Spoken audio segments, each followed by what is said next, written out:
গতকালের মিটিংয়ে ক্লাবগুলিকে long term লিগের প্রস্তাব দিল সর্বভারতীয় ফুটবল ফেডারেশন। হে বন্ধুরা, welcome to my channel Tanay football update. আবারও তোমাদের জন্য একটি নতুন আপডেটেড ভিডিও নিয়ে চলে আসলাম।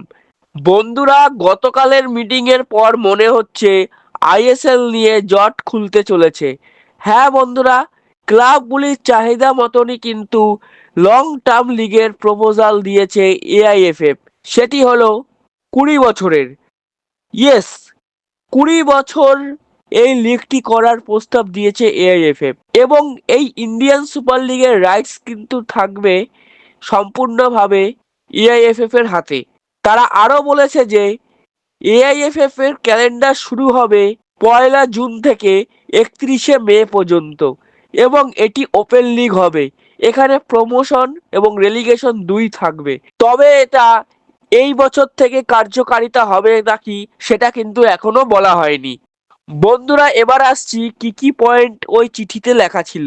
প্রথম পয়েন্ট, ক্লাবগুলিকে লিগ খেলার জন্য প্রতি বছর এন্ট্রি ফি হিসাবে 1 কোটি করে টাকা দিতে হবে এআইএফএফ কে, এবং পরে যদি লিগের বাজেট বাড়ে তাহলে পরে এই এন্ট্রি ফিটাও কিছুটা বাড়বে।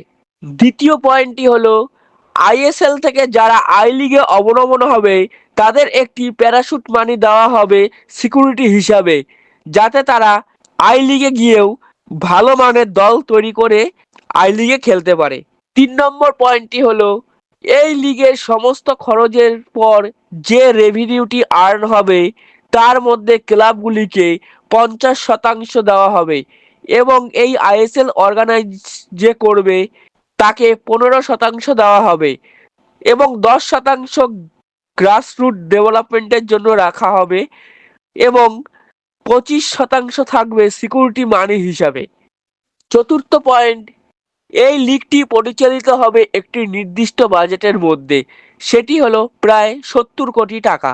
বন্ধুরা, এই 70 কোটি টাকা দিয়ে প্রতি বছর লিগটি পরিচালনা, টিভি সম্প্রচার, ম্যাচ রেফারি এবং অন্যান্য অফিসিয়াল, বিভিন্ন যুব পর্যায়ের লিগ এবং পুরস্কার মূল্য এইগুলিতেই খরচ করা হবে। তো বন্ধুরা, এই ছিল সংক্ষিপ্ত কিছু পয়েন্ট। আরও কিছু পয়েন্ট ওই চিঠিতে বলা হয়েছে। সব কিছু তো আর এক ভিডিওতে বলা সম্ভব নয়, তাই যতটুকু মেইন পয়েন্ট ছিল সেগুলি তোমাদের সাথে শেয়ার করলাম। এবার দেখা যাক বন্ধুরা, ক্লাবগুলি এই প্রস্তাবে রাজি থাকলে এআইএফএফ কতটা সুষ্ঠুভাবে আইএসএলটি পরিচালনা করতে পারে।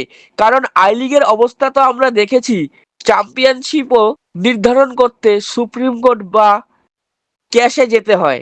তো বন্ধুরা, কথা আর বেশি বাড়াবো না। আমি একজন ভারতীয় ফুটবল সমর্থক হিসেবে চাইবো যত তাড়াতাড়ি সম্ভব দেশের 1 নম্বর লিগ চালু হোক। আগামী 29 ডিসেম্বর এই মরশুমের লিগ কবে চালু হবে তা নিয়ে একটি মিটিং রয়েছে। তো বন্ধুরা, তোমাদের গতকালের মিটিং নিয়ে যদি কোনো বক্তব্য থেকে থাকে সেটা কিন্তু অবশ্যই কমেন্ট করে জানাও। আর আমার এই ভিডিওটি যদি তোমাদের ভালো লেগে থাকে তাহলে ভিডিওটি লাইক করো এবং চ্যানেলটি সাবস্ক্রাইব করো, এবং পরিবার ও বন্ধুদের মাঝে ভিডিওটি শেয়ার করে দাও। জয় হিন্দ, জয় ভারত।